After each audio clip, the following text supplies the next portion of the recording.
კიდევ ერთხელ მოგესალმებით, აჭარა თაიმსი პირდაპირ ეთერში იწყებს მაუწყებლობას. ამჯერად ჩვენ შეგვიძლია უკვე კობა ფარტენაძის პირველი კომენტარი მოვისმინოთ მას შემდეგ, რაც მეტეოროლოგმა დატოვა წინასწარი მოთავსების იზოლატორი და ის სწორედ აჭარა თაიმსის მაყურებელთან გააკეთებს პირველ კომენტარს და იტყვის რა მოხდა რეალურად გუშინ და რა პოზიცია აქვს მას. მოგესალმებით კობა. თავდაპირველად გითხარით, როგორ აღმოჩნდით ასეთ სიტუაციაში და რა მოხდა რეალურად იმ დროს, როდესაც შენ დაგაკავეს? რეალურად პირველ რიგში მინდა ყველას გითხრათ მადლობა თანაგრძნობისთვის, თანადგომისთვის, გვერდში დგომისთვის. საზოგადოების აზრი ამ შემთხვევაში ძალიან მნიშვნელოვანია და მადლობა ღმერთს თავისუფალი ვარ.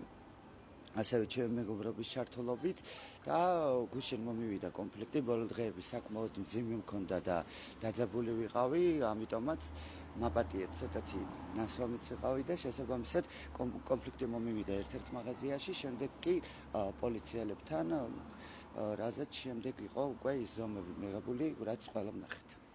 გასაგებია, თუმცა ჩვენ ვიცით, რომ ბოლო რამდენიმე თვის განმავლობაში არაერთი თავდასხმა განხორციელდა შენზე. პრინციპში სამართალდამცავი უწყებებისგან ისმენდით, ითხოვდით უსაფრთხოებას, დაცვას და საბოლოოდ ასე ვთქვათ, თქვენ წინააღმდეგაც მოხდა ეს პროცესი წარიმართა.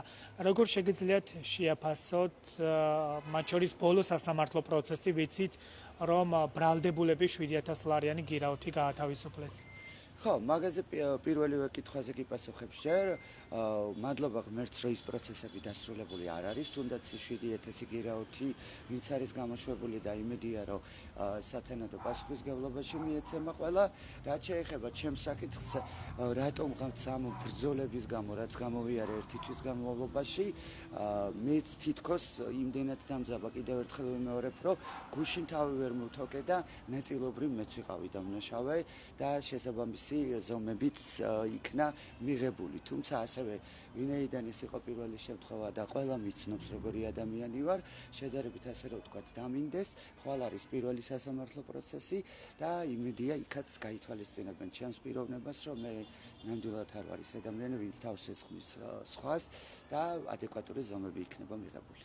და მეორე სასამართლო პროცესზე მინდა შეგფასება გთხოვოთ, კი გააკეთეთ კომენტარი, მაგრამ კიდევ ერთხელ მაყურებელს რომ უთხრათ, ის პროცესი რამდენად სამართლიანად წარიმართა, როგორ ფიქრობთ?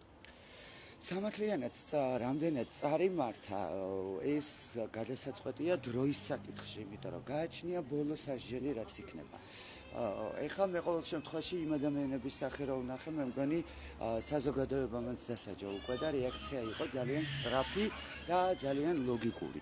შესაბამისად, ხალხმა დასაჯა ის ვინც შეიძლება და უფრო ნაკლებად დასჯილიყო და შემდეგ უკვე სამართალდამცავებმა და მე მიმაჩნია, რომ მაგათ შემთხვევაში სასამართლოს დასრულდება ისე, რომ ეს პასუხი იყოს ხალხისთვისაც მისაღები, ჩემთვისაც და მათი ოჯახის წევრებისაც. მე დარწმუნებული ვარ, რომ თლად ესეთი ადამიანები არ იყვნენ, მაგრამ ასე გამოუვიდათ, ამიტომაც სასჯელიც უნდა იყოს შესაბამისი. გასაგებია, ბოლოს რომ შევაფასოთ, გუშინელი დაკავების პროცესში სამართალდამცავების მხრიდან ხომ არ ყოფილა რაიმე ტიპის ძალის გადამეტება, ან ისეთი მოპყრობა, რაც შენს ღირსებას შეალახავდა?